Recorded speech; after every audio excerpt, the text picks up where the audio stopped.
pretty fabulous. This is my first encounter with Brooklyn Nine-Nine. And we're going to start off this episode.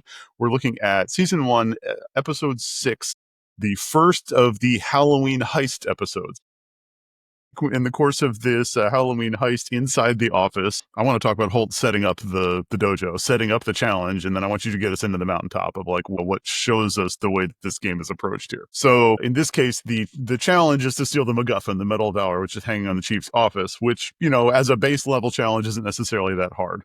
We get a little bit of an escalation partway through the episode. He's like, all right, you're really going to play this silly game. This is me. I'm taking the Medal of Valor off the wall and I'm putting it in the safe, which I'm locking with an electronic code. And then I'm going to close the door in my cabinet and I'm going to lock the cabinet and then I'm taking the key and I'm going to put it on my belt, right? And it's always with me personally. So this is clearly curating the dojo. Like, here's your challenge. You got this 3-level challenge. You've got the key, you've got the lock, you've got the, you know, and then you've got the electronic safe keypad that you've got to get into in order to get to this thing. And those are all inside of my office, which you need to have some plausible reason to be in as well. Plausible or implausible, I guess, in this context. So that's the challenge. There isn't a fixed solution. This isn't like you just have to understand the way that I've designed for you to solve this problem. That's not actually how the dojo works. The dojo is just a set of rules, and it's your job to improvise in that context. So what are you going to do? So in that mountaintop moment where, like you said, Holt comes in and he immediately just kind of lays out his hand and he's like, this is what I'm going to do. Like, you can try to stop me. Let's analyze that a little bit. Why does Holt take this approach in the situation? So it can be tempting when you're in a game, especially when there's hidden information or the opportunity to bluff and stuff like that, for us to think like, in every interaction, I have to get the upper hand on somebody else. And that temptation is actually going to lose you the game. You don't, in every interaction in game theory, need to get the upper hand, right? There's ulterior motives, there's alternative win conditions. If you're playing chess, you don't need to take a piece on every move. Like, that's not the best way to win a game of chess, right? If you're playing poker, you don't play like, oh, I've got a pair right at the beginning, I'm going to throw those. Like, you don't immediately go for like, let's close out this hand. You're like, oh, I've got a really great hand. Let me see how much other betting I can get people to do. Yeah, so you got to play the game, right? And sometimes you play the game even when you're not holding the best cards. You just sit and play. This is one in business that happens too often, is wanting to win in every meeting, wanting to show value in every meeting. Like, no, I got to get my slides on the screen so that people can see that I'm creating value here and that my ideas are actually useful for the situation. Where sometimes it's like, listen, I don't care if the party that you're competing with or the party that you're trying to convince of something, maybe it's like a collaborative competition, is bluffing right now. You don't always have to make a play. Sometimes the right move is just to call. And in poker terms, right? You just call. I'm not going to raise the ante. We're just going to continue to play the game. And I might actually lose this hand. That's okay. But that's what Andre Blauer does in this situation. It's brilliant. He's just like, okay, well, I'm just going to call. So here's what I'm doing, and I'm playing into your game, Peralta, and let's see how you handle this. And as a mentor or as a leader, that's oftentimes what serving the team actually looks like. Yeah, and so importantly, like, this first conversation is happening while Holt is sitting in his office and Jake is like hiding in the ceiling tiles above his office. He's like, Jake, are you in my ceiling?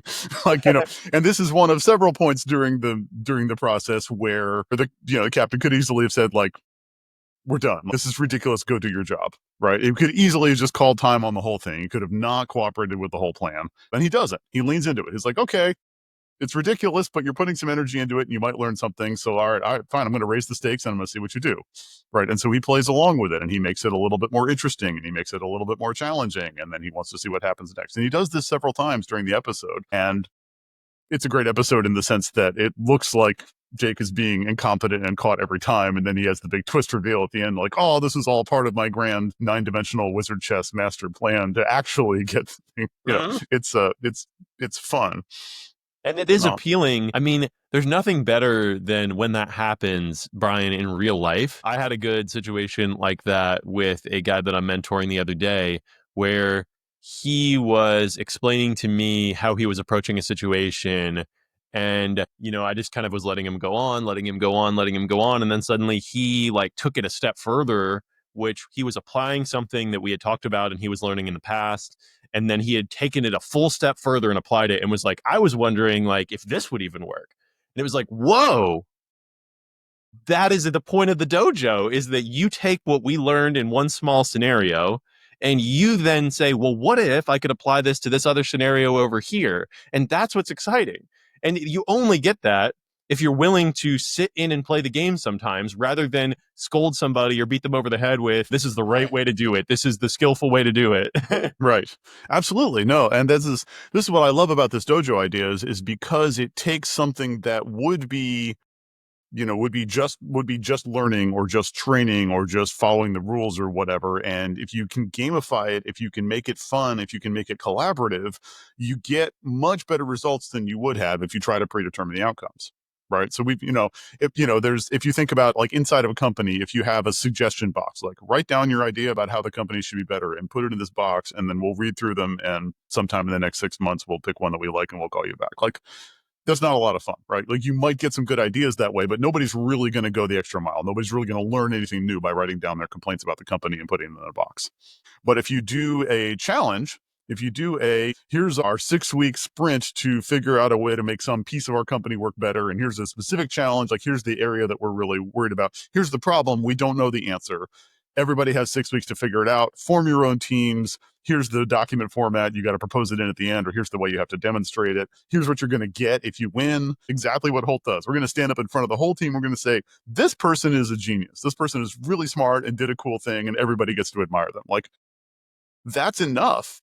I've done this, and you put these projects, you put these opportunities out there with a challenge, and you just give people permission to spend a little bit of time on it, and you get self-organizing teams of people that didn't necessarily work together but have similar interests. You get ideas that you never would have come up with that people spend all sorts of extra time on because they get excited about. You get them competitive, motivated against each other, and like, oh, my presentation has to be better than the other one, and I've got to prove more benefit.